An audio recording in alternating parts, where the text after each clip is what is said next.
अब हम लोग चलेंगे एक नए टॉपिक की ओर which is known as global distribution of rainfall.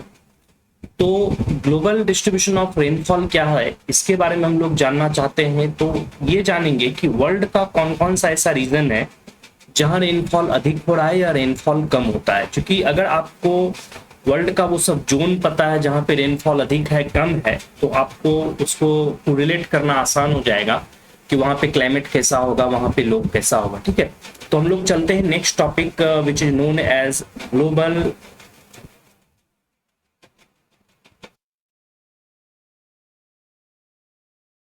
Distribution of rainfall. देखिए, रेनफॉल का जो डिस्ट्रीब्यूशन है अर्थ पे, अर्थ के सरफेस पे, इसमें स्पेशियल और टेम्पोरल वेरिएशन होता है। अगर हम लोग वर्ड यूज करते हैं ना कि there is spatial and temporal variation, ठीक है। तो स्पेशियल का अर्थ होता है स्पेस, यानी कि प्लेस बदलने के साथ रेनफॉल में वेरिएशन आ जाएगा। अर्थ के हर एक प्लेस पे यूनिफॉर्मली रेनफॉल नहीं होता है। Average annual rainfall usually 97 centimetre के आसपास है पूरे इंटायर अर्थ पे, but it is unevenly distributed. Unevenly distributed means कि ऐसा नहीं है कि वो एक ही जैसा सभी जगह, इसमें प्लेस के साथ साथ वेरिएशन आता है। जैसे इक्वेटर वगैरह का रीजन है जहां पे रेनफॉल काफी अधिक होता है, सब ट्रॉपिकल हाई प्रेशर का बेल्ट है जहां रेनफॉल काफी कम होता है। तो there is variation with space, समय के साथ प्लेस के साथ इसमें वेरिएशन होता है, as well as there is variation, temporal variation भी इसमें है। टेम्पोरल वेरिएशन भी क्या है कि एक ही प्लेस पे हमेशा एक जैसा रेन नहीं होता है, समय के साथ रेनफॉल में चेंजेज आता है। अगर हम कहते हैं टेम्पोरल वेरिएशन, इसका अर्थ हुआ कि टाइम के साथ चेंज आता है। ठीक है, मान लीजिए कि इंडिया में ही देखिएगा कि इंडिया में जो 3 मंथ है, स्पेशली जो 15 जून से लेके 15 जुलाई, 15 अगस्त और 15 सितंबर तक का टाइम है। तो ये जो 3 महीने का टाइम है, इस 3 महीने में इंडिया ऑलमोस्ट 80% रेनफॉल रिसीव कर लेता है। ठीक है, इसका अर्थ है कि पूरे साल का 80% रेनफॉल इसी 3-3.5 महीने में हो जाता है। तो इसका अर्थ हुआ कि देयर इज टेम्पोरल वेरिएशन, यानी कि इंडिया में ही एक ही प्लेस पे टाइम के साथ रेनफॉल चेंज करता है। तो जो हम लोग इसको नेक्स्ट स्लाइड में थोड़ा पढ़ के समझते हैं। ग्लोबल डिस्ट्रीब्यूशन ऑफ रेनफॉल हम यहाँ पे लिखे हुए, तो यहाँ पे हम ये लिख दिए कि mean annual rainfall for entire globe is 97 centimetre. ठीक है, यानी कि पूरे अर्थ के लिए जो रेनफॉल का एवरेज एनुअल रेनफॉल है ये 97 सेंटीमीटर है, लेकिन it is unevenly distributed. Unevenly distributed means कि हर एक जगह एक समान डिस्ट्रीब्यूटेड नहीं है। It varies spatially as well as temporally. ठीक है, समय और प्लेस के साथ ये बदल जाता है। ठीक है, तो कौन कौन एरिया है सबसे पहले जानते हैं। सबसे हाईएस्ट रेनफॉल वाला जो जोन है, this is known as equatorial zone of maximum rainfall, यानी कि इक्वेटर के पास वर्ल्ड का सबसे हाईएस्ट रेनफॉल वाला एरिया है ये इक्वेटर से आपको 10 डिग्री नॉर्थ और 10 डिग्री साउथ जाने के बाद ये मिल जाएगा। ठीक है, यानी कि अगर आप इस ग्लोब में देखना चाहते हैं तो यहाँ पे देखिए, अगर मान लेते हैं कि यहाँ पे हम लोग इक्वेटर ले लेते हैं, ये इक्वेटर का रीजन है। ठीक है, तो इक्वेटर से आप चले आइए यूजुअली 10 डिग्री नॉर्थ और 10 डिग्री साउथ। ठीक है, ये जो 10 डिग्री नॉर्थ और 10 डिग्री साउथ है इक्वेटर से।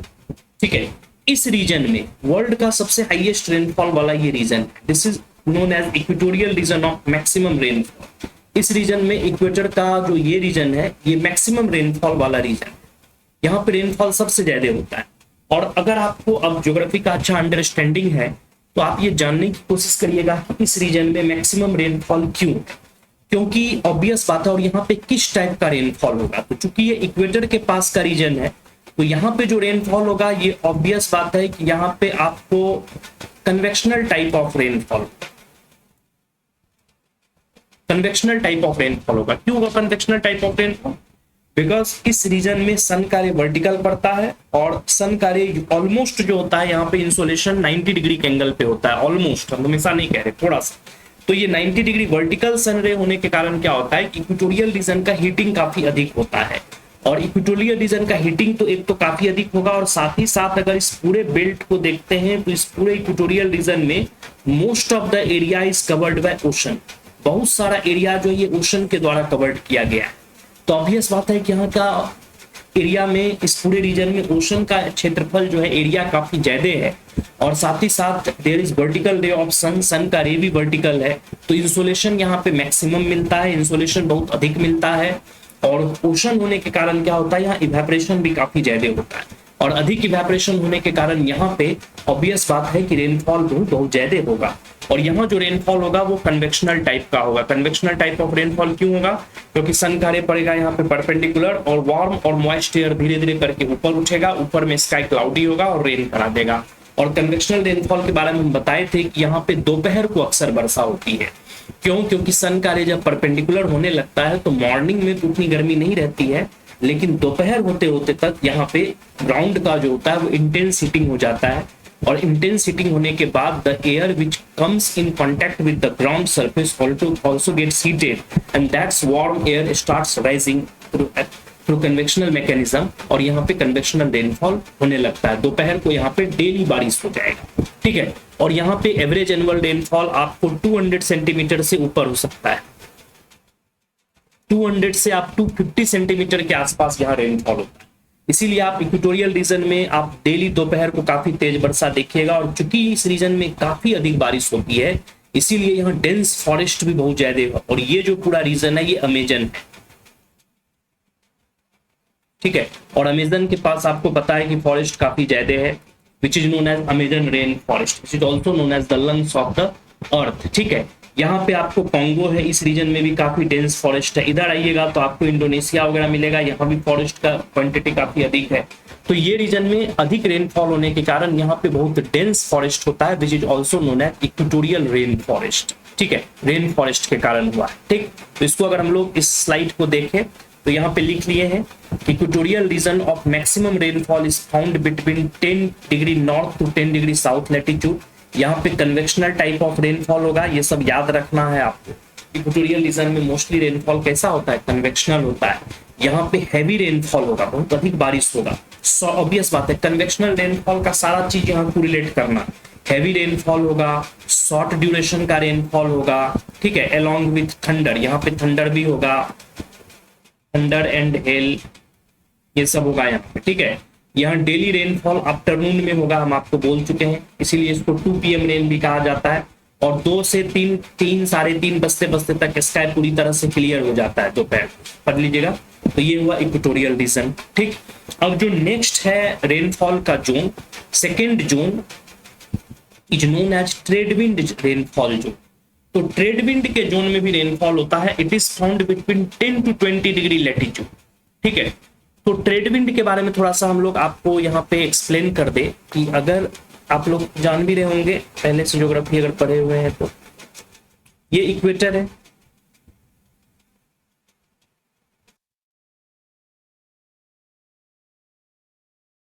इक्वेटर से 10 डिग्री नॉर्थ और इक्वेटर से 10 डिग्री साउथ, इस पूरे रीजन पे आपको लो प्रेशर रहता है जिसको कहते हैं इक्वेटोरियल लो। हमें भी प्रेशर बेल्ट डिस्कस नहीं कर रहे हैं, केवल बता रहे हैं, ठीक है। इसी के जस्ट ऊपर 30 degree north to 35 degree north, हालांकि ये वेरी करके 23 तक आ सकता है, ठीक है। और इधर अगर 30 degree south to 35 degree south, इस रीजन में आपको सब ट्रॉपिकल हाई प्रेशर होता है। There is dominance of sub tropical high pressure belt,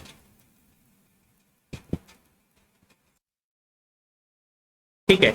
और इस रीजन में यहां सब ट्रॉपिकल हाई से इक्वेटोरियल लो की ओर इधर से एक विंड चलते रहता है। This wind is actually known as trade wind. ये प्लानिटरी विंड है, परमानेंट विंड है। Such wind are actually known as trade wind, ठीक है। ये जो ट्रेड विंड का जोन है, तो after equatorial region which is found between 10 degree north to 10 degree south, we have seen this thing. that between 10 degree north to 10 degree south you will be having convectional type of rainfall, or that is also known as equatorial maximum rainfall zone. लेकिन 10 से 20 degree latitude के बीच, actually ये 10 और 20 degree के आसपास का latitude हम लोग लेते हैं, तो 10 और 20 डिग्री के बीच का जो ये एरिया होता है ना, it is known as trade wind belt. इस रीजन में भी काफी रेनफॉल होता है, और ये रेनफॉल जो 10 और 20 डिग्री के बीच होता है ना, ये एक्चुअली ट्रेड विंड के कारण होता है। ठीक है, अब इसको थोड़ा सा इस मैकेनिज्म को बड़ा टेक्निकली समझना, ये कैसे होगा।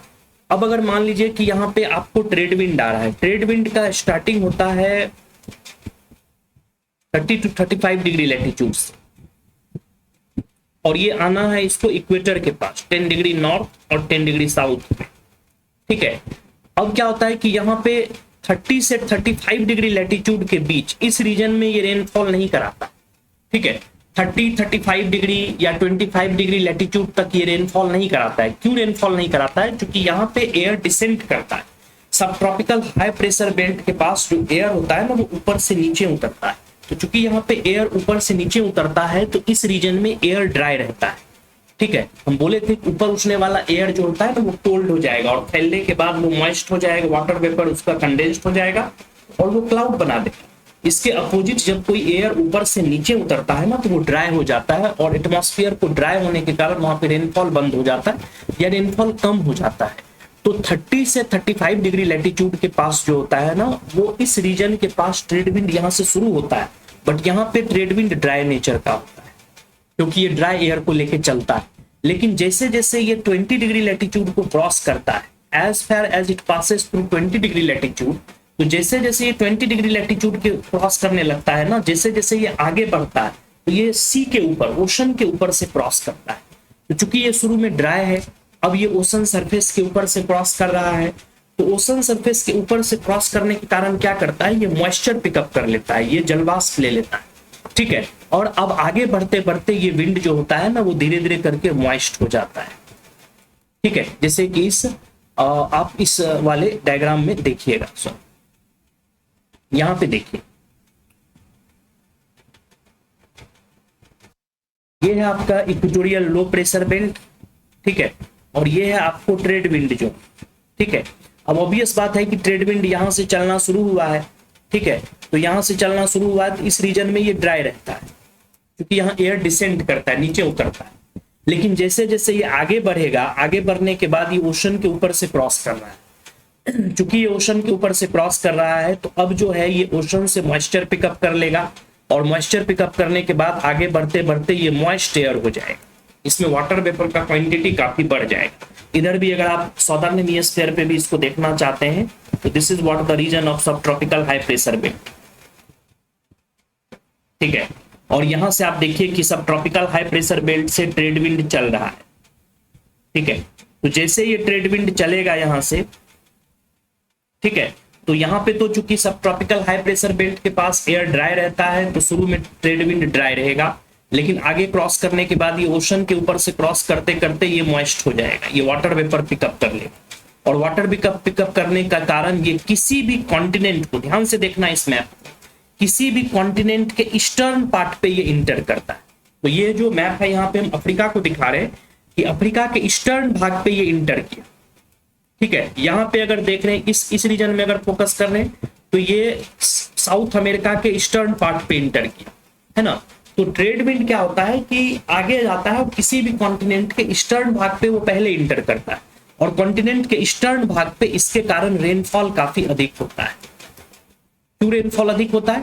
क्योंकि आगे जैसे ये बढ़ा, आगे बढ़ते बढ़ते अब ये मॉइस्ट हो चुका है, और मॉइस्ट विंड जो है अब इंटर किया अफ्रीका के ईस्टर्न पार्ट पे, कॉन्टिनेंट के ईस्टर्न पार्ट पे, और ईस्टर्न पार्ट पे ये पहले काफी रेन कराएगा, और जैसे जैसे ईस्ट से वेस्ट की ओर जाते जाएगा, ये धीरे धीरे करके ड्राई होते चला जाएगा। इसीलिए ट्रेड विंड से जो रेनफॉल होता है, वो जो रेनफॉल का जोन है, ये 20 से 10 डिग्री लैटिट्यूड के बीच है ना। 20 से 10 डिग्री लैटिट्यूड के बीच क्या होता है कि ट्रेड विंड काफी मॉइस्ट हो जाता है, और ये किसी भी कॉन्टिनेंट के ईस्टर्न पार्ट पे इंटर करता है, और कॉन्टिनेंट के ईस्टर्न पार्ट पे इंटर करने के कारण कॉन्टिनेंट का जो ईस्टर्न पार्ट होता है, वहां पे ये रेनफॉल करा देता है। ठीक है, इसको हम लोग यहाँ पे देखते हैं। तो ट्रेड विंड जोन को हम लोग लिख चुके हैं। It is located between 10 to 20 degree latitude, rainfall is in the eastern part of the continent, ठीक है। समर रिसीव्स मोर रेनफॉल, ट्रेड विंड के जो कारण होता है समर सीजन में रेनफॉल अधिक होता है। ऑब्वियस बात है, समर सीजन में जो होता है वो मॉइस्चर पिकअप करने का कैपेसिटी जो होता है उसका काफी बढ़ जाता है ड्राई एयर होने के कारण, इवेपोरेशन भी उस समय होते रहता है, ठीक है। तो इस तरह से हुआ कि एक ग्लोबल पूरे अर्थ पे हम एक जोन देखे इक्वेटोरियल रीजन जहां पे कि सबसे ज्यादा रेनफॉल होता है, सेकेंड रीजन देखे ट्रेड विंड का, अब हम लोग थर्ड रीजन देखते हैं। थर्ड कौन सा जोन, ठीक है, थर्ड जोन है sub tropical zone of minimum rainfall. याद रखिए ये मिनिमम, जैसे इक्वेटोरियल रीजन मैक्सिमम है तो ये मिनिमम, तो सब tropical zone of minimum rainfall it is located between 20 to 30 degree latitude. Obvious बात हम अभी डिस्कस किए हैं कि 20 से 30 डिग्री और 35 डिग्री लैटिट्यूड के पास क्या होता है कि sub tropical high pressure belt रहता है। तो चूंकि 20 से 30 डिग्री वगैरह के आसपास, 20 से ऊपर उठने के बाद एक्चुअली ये 23 से 25 से 35 मान सकते हैं जब प्रेशर बेल्ट शिफ्ट करता है। तो ये सब रीजन में क्या होता है ना कि एयर डिसेंड करता है, एयर जो है वो ऊपर से नीचे उतरता है। तो जब एयर ऊपर से नीचे उतरेगा तो वो ड्राई वेदर क्रिएट करेगा। क्योंकि आप पढ़े होंगे कि अगर कोई एयर ऊपर उठता है तो ये क्लाउड बना देगा, अगर कोई एयर नीचे बैठता है तो ये स्काई क्लियर कर देगा और इससे रेनफॉल बंद हो जाएगा, ठीक है। अगर आपको ये फिनोमेना समझ में नहीं आ रहा है तो हम लोग का नेक्स्ट वीडियो जरूर देखिएगा जिसमें हम लोग साइक्लोन और एंटी साइक्लोन को हम लोग समझाएंगे, जिसमें साइक्लोनिक कंडीशन और एंटी साइक्लोनिक कंडीशन के बारे में हम लोग से समझेंगे कि असेंडिंग एयर और डिसेंडिंग एयर का नेचर क्या होता है, ठीक है। तो यहाँ पे एयर डिसेंड करता है, नीचे बैठता है, because air descends in this area, that's why here high pressure centre is created and dry atmosphere also, ठीक है। And rainfall is in summer month, और यहाँ पे रेनफॉल होगा, ऐसा नहीं कि रेनफॉल नहीं होता, समर मंथ में थोड़ा सा रेनफॉल होता है बिकॉज वहां पे प्रेशर बेल्ट शिफ्ट करने के कारण रेनफॉल हो जाता है। Next is Mediterranean zone. Mediterranean zone is the next zone of rainfall, it is located between 30 to 40 degree latitude. Mediterranean zone जो है ये 30 से 40 डिग्री लैटिट्यूड के बीच है। ये जो रीजन है ना ये मेडिटेरेनियन सी, ठीक है। तो ये मेडिटेरेनियन जोन है जो 30 to 40 डिग्री लैटिट्यूड के पास है, ठीक है। इस जोन में भी रेनफॉल होता है, but rainfall always receives in winter season. यहां पे विंटर रेन अधिक होता है, विंटर रेन इज मैक्सिमम। क्या कारण है विंटर रेन अधिक होने के कारण? ज्योग्राफी चूंकि बहुत ही कोरिलेटेड विषय है, इसमें चीजों को जोड़ के देखना पड़ता है। तो होता क्या है ना कि यहाँ पे तो यूजुअली 30 to 30 डिग्री लैटिट्यूड के पास यूजुअली सब ट्रॉपिकल हाई प्रेशर बेल्ट रहता है, यहाँ पे सब ट्रॉपिकल हाई प्रेशर बेल्ट होता है। लेकिन जब ये विंटर सीजन आता है ना तो सन का रे, विंटर में सन का रे सौदर्न हेमिस्फीयर पे परपेंडिकुलर हो जाता है, इधर चला जाता है। तो जब सन का रे सौदर्न हेमिस्फीयर पे परपेंडिकुलर पड़ने लगे, यानी कि ट्रॉपिक ऑफ कैप्रिकॉर्न की ओर चला जाए, तो ये जो प्रेशर बेल्ट है ना 30 वाला, ये भी शिफ्ट कर जाता है साउथ की ओर। ये प्रेशर बेल्ट शिफ्ट कर जाता है साउथ की ओर, somewhere located between 25 degree latitude के आसपास चला आता है। तो जब ये 25 डिग्री लैटिट्यूड की ओर चला जाएगा ना, तो यहां से अब ये सब ट्रॉपिकल हाई प्रेशर बेल्ट 25 के आसपास आ गया। तो चूंकि सब ट्रॉपिकल हाई प्रेशर बेल्ट 25 के आसपास आ गया है, तो अब वेस्टर्लीज विंड यहां से चलेगा, और ये जो वेस्टर्लीज विंड यहां से चलता है, तो इस वेस्टर्लीज विंड के कारण यहाँ पे रेनफॉल होने लगता है विंटर।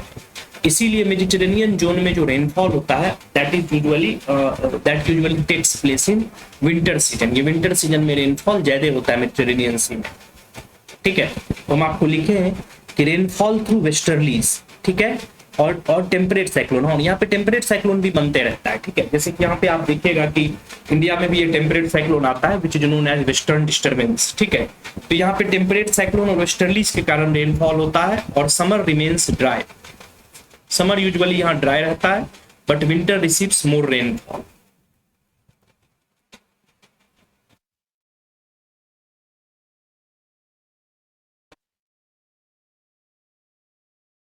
में रेनफॉल अधिक होता है।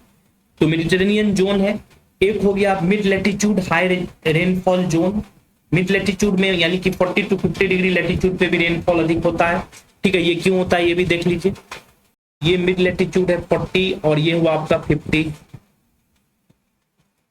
ठीक है। ऑब्वियस बात है 40 और 50 के बीच जो रेनफॉल होता है ना, यहाँ पे आपको sub tropical high pressure belt है, sub tropical high pressure belt होने के कारण इधर से वेस्टर्ली चलता है, आप लोग ये पढ़े होंगे। और वेस्टर्लीज विंड चलने के कारण क्या होता है कि इस पूरे रीजन में वेस्टर्लीज विंड के कारण रेनफॉल होता है। लेकिन आप इस डायग्राम के हेल्प से ये चीज देख रहे होंगे कि वेस्टर्लीज किसी भी कॉन्टिनेंट के वेस्ट वाले पार्ट पे इंटर करता है। जैसे ट्रेड विंड किसी भी कॉन्टिनेंट के ईस्टर्न पार्ट पे इंटर करता है, ये हुआ ट्रेड विंड जोन। और देख रहे हैं कि ट्रेड विंड किसी भी कॉन्टिनेंट के ईस्टर्न पार्ट पे इंटर किया, लेकिन वेस्टर्लीज किसी भी कॉन्टिनेंट के वेस्टर्न पार्ट पे इंटर करता है। ट्रेड विंड के प्रभाव से कॉन्टिनेंट का ईस्टर्न पार्ट पे रेन होता है, वेस्टर्लीज के प्रभाव से कॉन्टिनेंट के वेस्टर्न पार्ट पे रेन होता है। ठीक है, ये सब डिफरेंस आपको समझ के रखना होगा। ठीक है, तो यहाँ पे जो 40 to 50 डिग्री लैटिट्यूड होता है ना, यहाँ पे वेस्टर्लीज विंड के इफेक्ट से काफी रेनफॉल होता है और ये कॉन्टिनेंट के वेस्टर्न पार्ट पे ज्यादा रेनफॉल कराएगा, ईस्टर्न पार्ट की ओर रेनफॉल कम होते चला जाएगा। ठीक है, साथ ही साथ ये जो 40 to 50 डिग्री लैटिट्यूड है ना, यहाँ पे केवल वेस्टर्लीज के कारण रेनफॉल नहीं होता है, एज वेल एज यहाँ पे टेम्परेट साइक्लोन भी काफी जनरेट करता है। यहाँ पे 2 एयर मास कन्वर्ज करता है और 2 एयर मास के कन्वर्जेंस के कारण भी यहाँ पे रेनफॉल बढ़ जाता है। टेम्परेट साइक्लोन और वेस्टर्लीज दोनों से ये रेनफॉल रिसीव होता है। ठीक है, तो आप लोग इसको पढ़े।